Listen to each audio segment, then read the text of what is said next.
Hey guys, welcome to Mando Theory. Today we're going to be talking about the Mandalore's mask. What is the Mandalore's mask? The Mandalore's mask is the leader of the Mandalorian's helmet. It's called a mask because originally it used to be a mask, but they made it into a full helmet when the Death Watch first became a thing thousands of years before the original Republic. Now, whoever among the Mandalorians wanted to become Mandalore had to win this mask by trial with combat with the current leader of the Mandalorians, also known as the Mandalore. The mask was golden in color with a T-shaped visor in the classic Mandalorian style. Almost identical, well, the visor is almost identical to Mando's from the Mandalorian, or Boba Fett, which most people should be familiar with. It was embossed and had designs carved into it with a series of circles and square lines and different designs above the visor. It was adorned with two emblems of the Mandalorian Crusaders. I'll put a picture in here showing what exactly those look like. This is one of my favorite Mandalorian helmets because it looks so cool. And originally, the first Mandalore's mask was made out of the skull of a mythosaur, which is why some of the designs are mythosaur skulls, and why it is such an important symbol to the Mandalorians. Because the first mask was made by Mandalore the First. Now, during the aftermath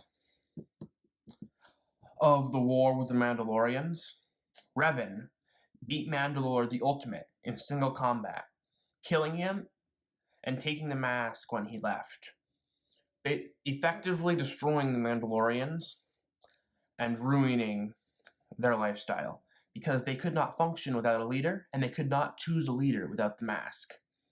Because only the most worthy Mandalorians, the one who found and kept the mask, were worthy to be leader. And not having the mask and not knowing where to find it made sure that none of the Mandalorians could lead and they would not go back into battle with the Old Republic again.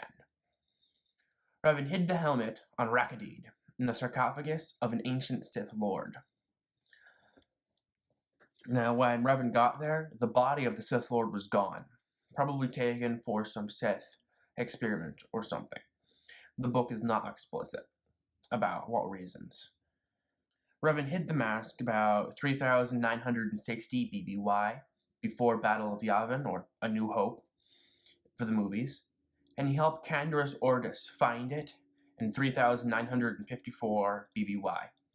Ortis united all the scattered Mandalorian clans and led them and prepare them for defending against the next Sith invasion, which Revan thought was going to come sometime in the near future because he was having visions of a planet with dark storms. He wasn't quite sure what it was called yet, but he remembered that the Sith were going to come from there, and he wanted just to make sure that the Mandalorians were the first line of defense between the Republic and the Sith. And which, after he helped the Mandalorians find the mask that he hid, they were very willing to help him.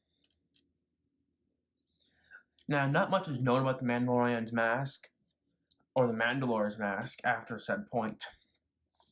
It kept being passed down from Mandalore to Mandalore after each one was killed and defeated by the next Mandalore, until we got to the age of the Republic, where it was lost, and the Duchess Satine took over, and her predecessor, and made Mandalore pacifists, and kind of made all of Mandalore more boring and less warlike. And I think the war with the Separatists would have been over faster had the Mandalorians joined the war, as they were back around the time of the Great Hyperspace War in the Old Republic. The Mandalorian, you didn't have to have the masked leader of Mandalore, because there was also another symbol for that. It was a dark saber, which is why in the show The Mandalorian Season 2, Din Djarin is now the new leader of Mandalore, or the Mandalore.